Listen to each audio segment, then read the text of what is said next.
Vamos com o último vídeo, que é do Espantalho, sobre Meg Griffin. A gente tá numa streak de Family Guy, a gente já viu os crimes do Quagmire e a quantidade de tempo que o Peter passaria na cadeia pelos crimes dele. Agora a gente vai ver a Meg, mas não pelos crimes dela, mas por ser uma personagem injustiçada em Family Guy. Se você não viu os outros dois vídeos, acompanhe eles no canal, que eles estão com altas visibilidades. Pelo menos do Quagmire. O do Peter eu acho que eu nem liberei ainda. É porque ainda tá em outubro. Caso você veja o vídeo do Peter ou desse daqui, talvez esteja bem mais longe. Complicados de se apresentar aqui no canal. Assuntos que não tratam de coisas assustadoras como terror ou difíceis de mostrar sem censura como gore ou qualquer coisa assim. Eu tô me referindo a assuntos que, além de poder despertar certos gatilhos e algumas pessoas que estão olhando, também tem que ser tratado com palavras certas, que não se passe uma ideia errada. Talvez pareça uma quebra de expectativa eu dizer que nesse vídeo o assunto trata sobre uma animação que é muitas vezes reconhecida como um Simpsons que não supera a qualidade do original. Qual é? Não é exatamente isso. Tipo, o Family Guy, ele tem um pé entre South Park e Simpsons. Ele tá no meio desses dois. Independente se tu concorda com não sendo tão incorreto quanto o South Park, não tão correto quanto Simpsons. Isso ou não, o que eu acho difícil de discordar, já que na minha opinião, os Simpsons é infinitamente melhor. Em Family Guy, ou Uma Família da Pesada, a gente acompanha uma personagem que, resumindo da forma mais direta possível, é o alvo que se concentra todo o ódio que o universo pode ter por alguém, não podendo nem ser comparado a uma pessoa azarada ou algo do tipo. Meus amigos... simplesmente detestam ela, enxergam ela como uma atrocidade da humanidade. Tudo de ruim. O pessoal tem essa impressão sobre ela, não tem motivo nenhum. Meg Griffin é definitivamente quem mais sofre de maneira inimaginável em toda essa série. Não tem motivo nenhum, tá? Simplesmente mandam ela calar a boca, odeiam ela, chamam ela de horrorosa. Cara, teve um episódio nas primeiras temporadas e eles estavam fazendo algum programa de beleza e aí perguntaram pra menina se seriam parecido com ela ou alguma coisa parecida com isso.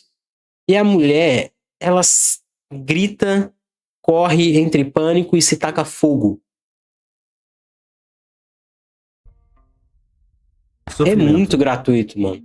Meg, a filha mais velha do Peter e da Lois e irmã do Chris e Stewie, é frequentemente humilhada e desprezada por diversos motivos. Motivos esses que só fazem sentido dentro da série, claro. Porém, aqui retratado de uma maneira até que subversiva, um exagero que beira um surreal pra definir que Meg possui uma aparência horrível, que ninguém a valoriza, às vezes nem como um ser humano, e simplesmente descontam nela tudo que pode haver de ruim. Alguma das coisas que ela passa pode até gerar um sentimento de desconforto e angústia por causa da injustiça que ela se encontra. E mesmo com o tempo sendo passado durante a série, isso não muda, ou se muda, volta como era antes. Uma das pouquíssimas vezes que isso acontece é quando Peter diz que, apesar de todas as coisas ruins que fez com ela, e não são poucas coisas, já que ela cita uma lista, ele começou a perceber que tem uma filha maravilhosa e afirma que continuará tratando ela super mal, mas apenas pra manter as aparências na frente da família e amigos. E mesmo assim, agora os dois são grandes amigos secretos. Na medida do possível, até que é fofo. Isso até o momento em que Lois aparece e Peter joga um copo de limonada na Meg, dizendo que queria uma filha melhor. A parte perigosa disso tudo é a eventual possibilidade de ocorrer uma certa identificação, já que são representados sofrimentos que podem ser comuns a adolescentes na cidade, como o sentimento de não se sentir pertencido ou importante, de parecer que os outros preferem evitar sua companhia, ou até o de não ter uma aparência agradável à visão dos outros. Ou até mesmo, o pior, acreditar fielmente que desistir de tudo de sua vida seria a melhor alternativa. Algo que pode nos deixar de certa forma mal vendo isso.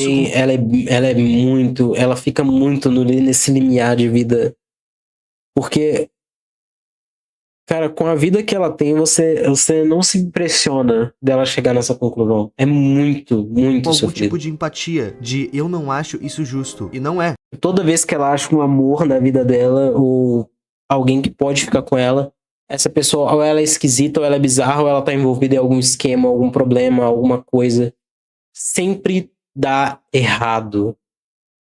A família maltrata o tempo todo e acha que a culpa é inteira dela. Ela é um bode expiatório pra tudo que existe neste universo. Mas isso faz parte da obra. Uma simples garota de 16 anos que, por conta de tudo que citei, é completamente perturbada. Não apenas por paranoias ilógicas, muito pelo contrário. Paranoias que são certezas e que fazem com que ela seja o cúmulo de todo e qualquer sofrimento dessa série. E eu ouso dizer que até contando outros personagens de outras obras. Inclusive, uma vez, durante uma canção de Natal, Meg canta que queria que as vozes da sua cabeça fossem mais gentis. E nisso aparecem pessoas como Charles Manson e Osama Bin Laden. Humor ácido. O que diferencia uma piada de humor ácido, erroneamente referida como humor negro, de um escárnio, uma injúria, feito para desprezar o alvo da piada? Há exemplos de pessoas que passam por um escárnio. Humor ácido, também conhecido como humor negro, é uma de comédia explora temas tabus. Nossa senhora, hoje eu tô com a dicção horrível. Eu leio isso aqui com maior facilidade, tá horrível. Humor ácido, também conhecido como humor negro, é um tipo de comédia que explora temas considerados tabus ou mórbidos como morte, doença, violência, sofrimento de forma irônica e às vezes chocante. Ele busca humor em situações que normalmente seriam consideradas desagradáveis ou tristes, utilizando o sarcasmo e a ironia como ferramentas principais. Uma injúria, feito para desprezar o alvo da piada. Há exemplos de pessoas que passam por discriminação. É o absurdo. Esse exagero que comentei antes. A partir do momento que tu usa disso para se permitir rir de algo que deveria ser enfrentado, tu pode, por exemplo, fazer com que tal assunto fosse repensado. Ou seja, quando parece que hoje só o que se vê é Léo Lins de noite na TV. Tu não usa essa ferramenta do absurdo, tu apenas está fazendo uma piada ou comentário que, dependendo do caso, pode violar algumas leis, já que não seriam para fins cômicos, então, sem realmente ter um tipo de maldade camuflada. Crianças e adolescentes eventualmente passam por dificuldades envolvendo invalidação perante a quem é mais velho. Mas o que acontece com a Meg chega a ser angustiante de ver. Ela passa essas injustiças sabendo que não haverá nenhum tipo de justiça em relação a isso para ela. Seus pais e todo o resto da família a desvalorizam, porém não de maneira que poderia... Já esqueceram ela em lugares, já abandonaram ela já foi sequestrada, já foi abusada, já foi... Qualquer tipo de coisa que você imagina que já poderia ter acontecido com alguém, aconteceu com ela. Se associar a cenários que ocorrem com muitas crianças e adolescentes e muitas famílias, mas sim de forma tão escancaradamente realista que tu provavelmente acha mais fácil pensar que é só um elemento cômico, e não algo que te deixa entre sentir pena de quem sofre ou ódio de quem faz sofrer. Quando Peter conta a história de quando a Meg nasceu, ele diz que depois de sair do hospital, eles estavam no meio do caminho pra casa, quando perceberam que estavam com uma placenta ao invés de um bebê, e tiveram que voltar pro hospital e trocar pela Meg. E não sendo horrível o bastante, quando Peter escreve cartas grosseiras que não... E tem um detalhe lá que no dia do nascimento... Tem várias coisas do dia do nascimento dela que eles mostram ao longo da série. Primeiro, o nome dela é Megatron, por causa do Peter, porque estava escrito Meg e ele colocou Atron. Segundo, ela era um garoto e ele cortou o pipi dela e aí o médico falou, agora é uma garota.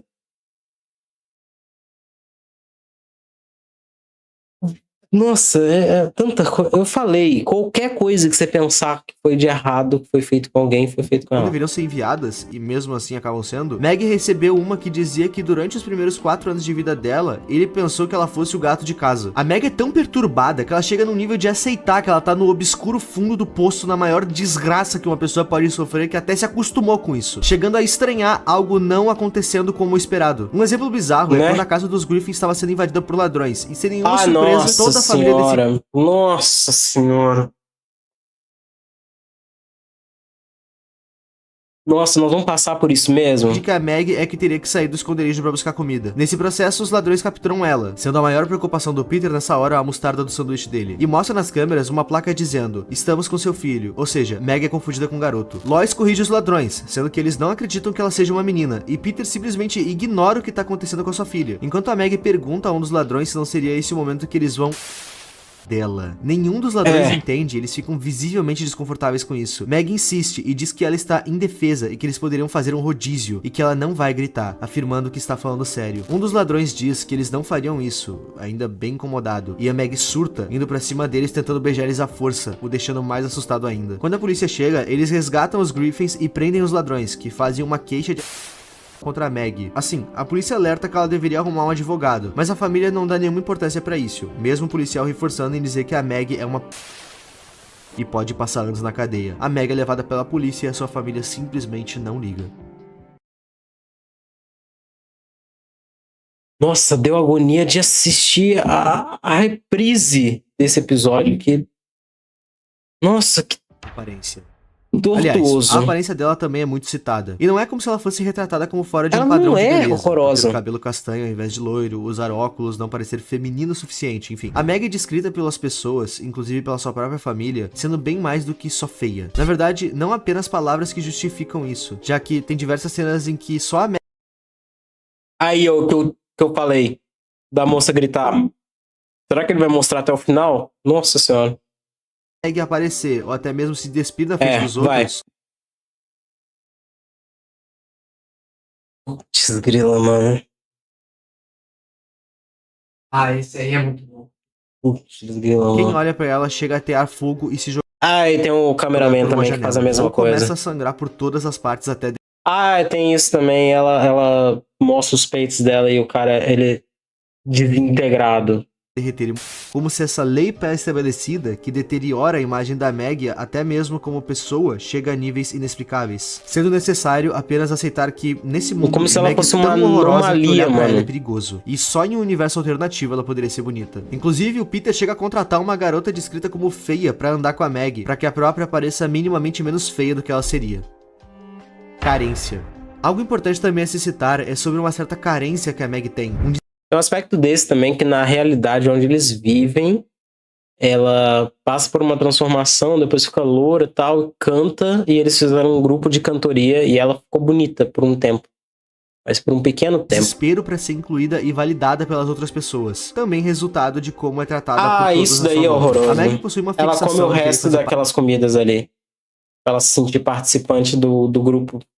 Ela come o sanduíche, as batatas, o refri, ela come o resto de tudo ali. parte de um grupo, em especial o do Kanye, a básica menina mais popular do colégio. Não do Kanye West, acho que é Kanye que pronuncia. Depois de fazer um teste pra ser Pelo líder de amor de torcida, a Meg é humilhada publicamente por Kanye, que arremessou um pedaço de carne podre nela. A Lois diz que a Meg deveria ser legal com elas, pra que assim ela tenha a chance de se tornar amiga delas. Meg vai Não até o grupo da funciona, Kanye e diz não que aquilo funciona. que fizeram com ela foi hilário, e até oferece o resultado do teste de biologia pra elas, no caso as respostas da prova. A Meg então conta pra Lois que foi convidada pra festa de 16 anos da Kanye, e ela responde que ela deveria se vingar, já que agora elas pensam que a Meg é amiga delas. A Meg não aceita essa ideia, porque ela acha que já faz parte de um grupo, e que isso que importa. Na tal festa, o pessoal ali decide brincar de 7 minutos Meg. no céu. Então Kanye pede pra que a Meg vá junto com o cara mais popular. No final, era tudo um plano pra tirarem foto de Meg beijando um porco. Inclusive, uma garota fala nessa hora que ela não sabe quem que foi mais humilhado, a Meg ou o porco. Depois disso, a Meg vai admitir pra Lois que ela deveria ter seguido com o seu plano de vingança, o que faz com que Lois utilize o seu plano B, que consiste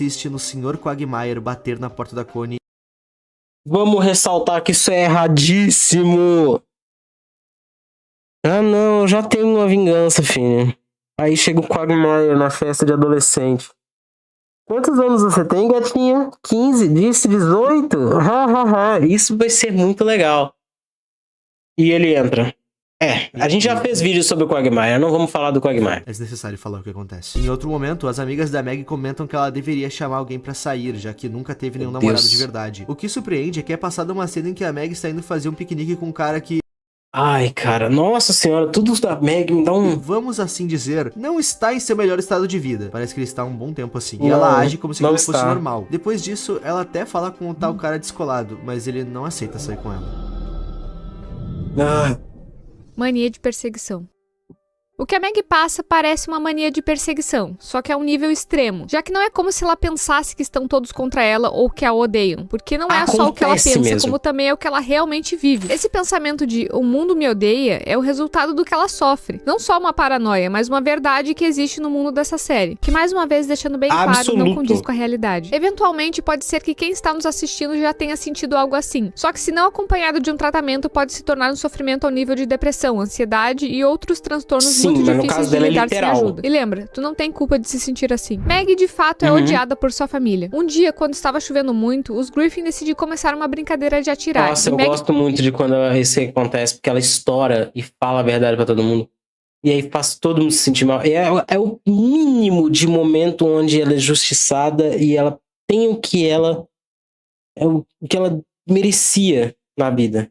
Um pouquinho insatisfação. Meg queria participar, mas Peter diz que ninguém quer brincar com ela, e Lois diz para Meg atirar nela mesma. Peter começa a cantarolar e Meg abre uma latinha, o que faz Peter dizer que isso era irritante, e Meg diz que o cantarolar dele é irritante. Por nada, todos repreendem Meg. Porém, dessa vez, ela revida e diz que está cansada de todos a maltratarem por acharem que são superiores. Ela desabafa sobre Chris tratar como se a odiasse, e Lois responde que Meg não precisava continuar com seu surto dramático. Assim, Meg começa a falar sobre Lois, que diz que Meg está querendo deixar todos maus descontando seus problemas nos outros. Meg diz que toda a culpa é de sua mãe e de seu passado irresponsável, e que Meg nunca pôde confiar nela. Isso faz com que Lois comece a chorar, também assumindo que é uma mãe ruim e que tem o hábito de apontar os defeitos da filha o tempo todo. Em seguida, Meg começa a confrontar Peter, dizendo que ele é egoísta, totalmente irresponsável, preguiçoso, abusivo, além de que bebe demais e não consegue nem sustentar a própria família. Depois disso, todos começam a criticar uns aos outros e cada um vai para um canto. Brian diz que foi legal a forma como ela se impôs, mas Meg acha que essa família precisa de alguém para absorver tudo de ruim e começa a pensar que talvez se ela se sentir mal... Aí que pra mim foi o erro.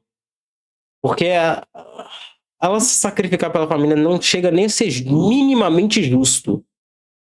Ah, mas eles estão brigando. Eles sempre brigaram. Eles sempre se meteram em confusão. Eles sempre se ferraram. E eles sempre resolveram. Essa família não precisa de um bode expiatório. Ela usa porque é conveniente. Os outros não vão se sentir. Brian diz que isso é muito maduro da parte dela e que certamente ela é a pessoa mais forte da casa. Então Meg vai atrás de sua família alegando que ela é a culpada de tudo, pois ela descontou a raiva dela neles. E assim eles a perdoam por isso. Peter. Não devia ter acontecido. Honestamente. Não é surpresa nenhuma dizer que Peter... Ah, mas eles passaram a ser odiados. Por que aturaram as consequências de seus atos? Dane-se. É no mínimo um péssimo pai. Só fizeram porque a história precisava seguir ao normal, episódica, do jeito que sempre seguiu. Uma péssima pessoa, na verdade. Mas é interessante notar que mesmo que Meg seja vítima de todo mundo, Peter é o que mais colabora pra tudo isso que Meg passa. Muitas vezes sendo diretamente sua culpa. Um exemplo disso é quando ele vende a sua própria filha. Então, teve... Sim, ele vende. Uma vez em que Peter estava devendo $34 mil para a farmácia dos Goldman. E como, obviamente, ele não tem esse dinheiro, ele tem a mais natural ideia de vender a Meg pra eles. Já que o filho do dono da farmácia, Neil Goldman, já tentou chamar Meg pra sair várias vezes, todas humilhantemente recusadas. De certa forma, isso funciona, depois de muita enrolação, claro, pois eles assinam um contrato que os pais... Aí uma coisa que eu acho que não é honesto, não é legal nela. Ela rejeitar o Neil. É o único cara que dá uma atenção legal pra ela, que dá uma sensação de pertencimento, é o único cara que dá um mínimo de bom trato pra ela, e ela recusa o cara e a existência dele, mano. Os pais deles fizeram. Mas acabou que Meg queria sair dessa. E o único jeito de anular aquele contrato era se Neil cometesse uma infidelidade. Então, mais uma vez, Peter tem uma ideia que qualquer pessoa teria e propõe que Lois, sua esposa, seduza Neil. Esse cara não tem limites. No final, Neil cai na armadilha que eles planejaram, sendo pego no flagra com Lois. Assim, anulando o contrato para que Meg fique livre. Mas o que... Isso foi absurdamente bizarro, mas... mais importa aqui é que se for pra escolher um elemento... Na verdade, não funcionou em exato. O Neil, ele mesmo rasga o contrato, porque ele fala que só queria que aquilo ali fosse voluntário, que ela quisesse estar com ele. Se ela não queria, era só dizer. O menino era mais decente que o pai, os dois pais. Se atua nessa performance do universo odiar a Meg, Peter seria uma das principais alternativas. E não acha ruim o suficiente? Meus amigos, ele já atirou nela, bateu nela, ameaçou ter relações com ela e muitas outras coisas que eu não vou citar por motivo de o vídeo não é só sobre isso. Reviravoltas. Fica bonita. Uma vez, Meg estava experimentando roupas no shopping junto de sua mãe, quando uma repórter apareceu oferecendo uma transformação para qualquer pessoa feia. Isso depois que uma atendente ateou fogo em si mesma e se jogou pela janela apenas por ter olhado para Meg. Lois chama a repórter que, depois do cameraman ter feito exatamente a mesma coisa que aquela atendente, aceita fazer a transformação em Meg. Ela aparece em casa completamente diferente, tanto que Peter pede para que queimem todas as fotos antigas de Meg. E começa a receber vários elogios na escola. O sonho de Meg se realiza. Connie e seu grupo dizem que ela pode andar com elas. Inclusive, Meg aceita uma proposta. Ela ficou loura e tal, e usou roupa diferente. Ela poderia ser assim, entendeu? Um agente para ir num estúdio no máximo com um óculosinho. Gravar músicas. Sendo que o produtor diz que Meg deve ser o centro de tudo apenas porque ela é bonita. Com tudo isso, Meg se torna arrogante. E Lois diz que sua transformação fez ela desenvolver uma atitude horrível, até mesmo com a sua própria família. Mas ao falar sobre isso com Peter, ele diz que o que importa é que eles estão tendo uma vida ótima. Então o produtor diz que eles vão participar de um programa de televisão, qual é onde a Meg passa por uma humilhação por causa do apresentador. Depois de chorar e contar isso para sua família, Meg decide voltar com a sua aparência de antes, dizendo que dá muito trabalho ser bonita. Abandonada no altar.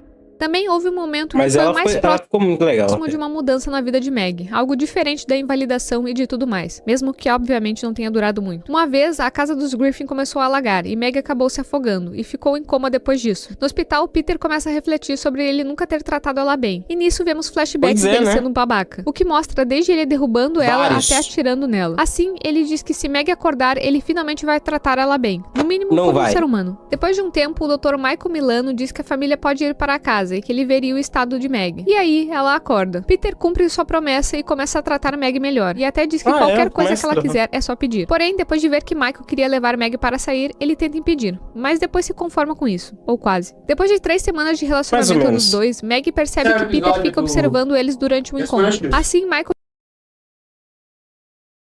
I just wanna talk to him. I just wanna talk to him. I just wanna talk to him. I just wanna shoot him. I just wanna talk to him.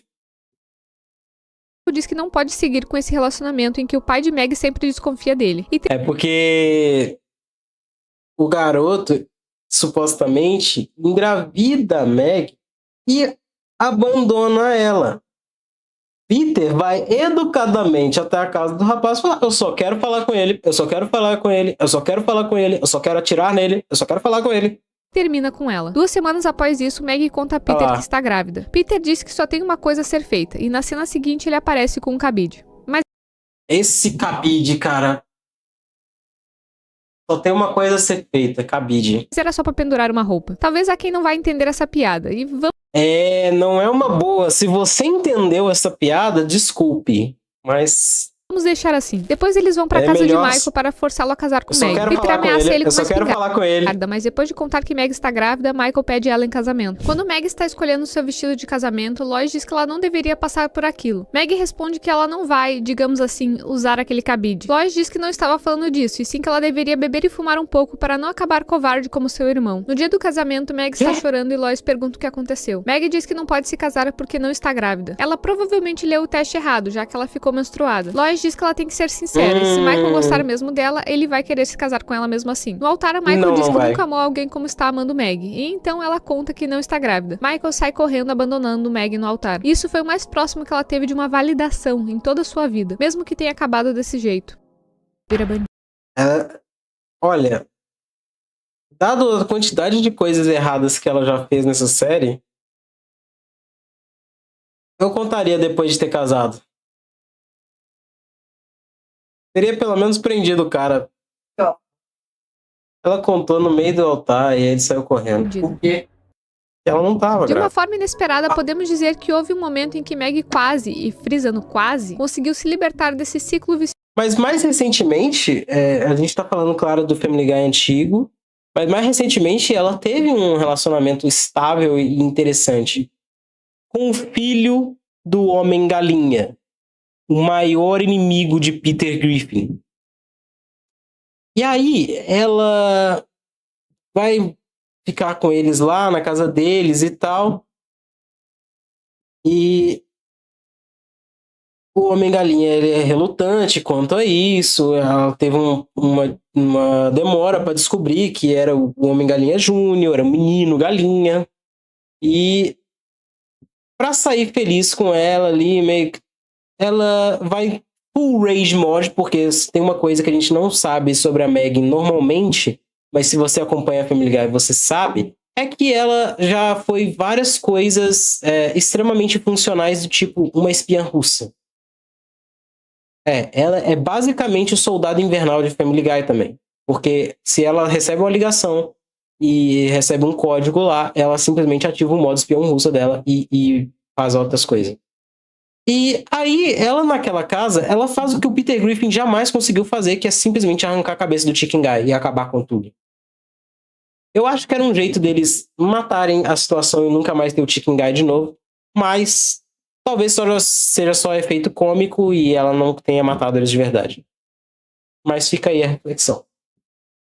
Eu não sei se ela ficou com cara de novo. Ansioso de desprezo a ela. Isso começa com... Creio que não, né? Ela matou os pais dele. O Brian estava escrevendo um artigo sobre atividades na adolescência. Ele decide seguir Meg, e assim descobre que ela está indo para para uma prisão para visitar um cara. Brian dá uma de X9 e delata ela para os seus pais, que a proíbem de ver o Luke, o tal cara. Meg fica arrasada e fica chorando no quarto, até que ouve alguém na janela. Era Luke, que fugiu da prisão e diz que fez isso porque não aguentaria ficar mais tempo longe de Meg. Peter descobre e liga para o seu vizinho policial, que captura Luke, sendo que Meg também vai presa por ter abrigado um detento. 3 meses depois, Meg está para sair da prisão, e Lois diz que todos deveriam ir buscá-la, já que ela deve estar... E ela ficou fragilizada. Mas nessa hora, Meg aparece completamente diferente, usando bandana e com tatuagens pelo corpo. Ela chega dizendo que é ela quem manda em todo mundo agora. E aí ela começa a fazer coisas em casa como se ela ainda estivesse na prisão. Inclusive, ela dá uma surra em Peter, que eu não vou dizer que não foi merecida. Na escola, Connie... pra caramba. Ah, meu Deus, que momento bom. Nossa senhora. Seu grupo começam a zoar Meg, e ela reage simplesmente dando uma surra neles com um saco cheio de latas de refrigerante. Depois beija Connie, que está praticamente inconsciente. Enquanto isso, em casa, todos... Não precisava fazer isso, não. Eu sei que...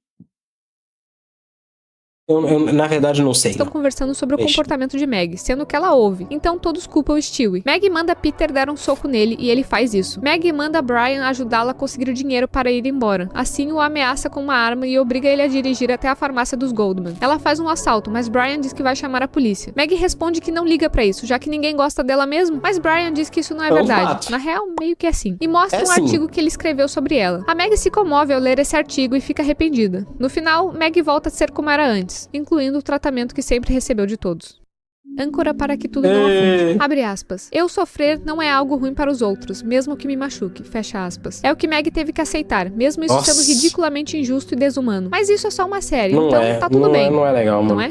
Transtornos. Não tá. Há uma teoria que fala sobre a possibilidade de Meg possuir borderline, ou transtorno de personalidade limítrofe, por conta de sua dependência emocional, uma péssima visão de si mesma e estar sempre no limite de suas emoções, fazendo com que ela seja associada a tais características mais conhecidas do transtorno. Isso além daquelas que são mais visíveis, como depressão, ansiedade e qualquer outra coisa que seja resultado de uma dificuldade de se relacionar com o mundo de uma maneira saudável. Já que, dentro da série, esse mundo a odeia. Não há pessoas no nosso mundo que, por exemplo, possuem uma família que está sendo perseguida por nativos de uma ilha, e por serem desprezadas até pelos seus parentes, são esquecidas e atingidas pelos nativos. Pelo menos não seria comum.